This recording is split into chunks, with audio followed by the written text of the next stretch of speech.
Ljubitelji životinja, dobrodošao na kanal Kućni ljubimci TV. Ovdje je Mirko i sada ću ti otkriti top 5 najčešćih znakova agresivnosti pasa. Pa krenimo! Najčešći razlozi agresivnosti psa su čuvanje teritorija i strah. Agresivnost pasa je prirodna reakcija, ali ponekad ovo ponašanje eskalira te vaš kućni ljubimac napada djecu, ljude i druge pse. Ovo ponašanje nije prihvatljivo. Kako biste spriječili agresivno ponašanje, potrebno je poznavati znakove agresivnosti i pravovremeno djelovati. Pogledajmo sada top 5 najčešćih znakova agresivnosti pasa. Znak broj 1. Pas postaje krut.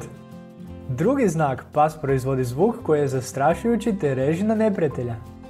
Znak broj 3. Pas pokazuje zube. Četvrti znak, pas se kreće kao da on dominira. I peti znak, pas trza prema naprijed. Iako su ovo najčešći znakovi da je ispred vas agresivan pas, postoje i drugi znakovi. Najuočljiviji znakovi koje nikako ne smijete zanemariti su reženje i pokazivanje zuba.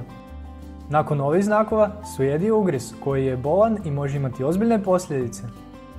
Kako biste saznali više, izradio sam za vaš članak s uputama kako dresirati agresivnog psa i 7 znakova agresivnosti pasa. Link je u opisu videa. Ako vam je video bio koristan i dobar, kliknite like i pretplatite se kako ne biste propustili nove u budućnosti. Sačuvajmo naše kućne ljubimce zdravima i veselima, lijep pozdrav!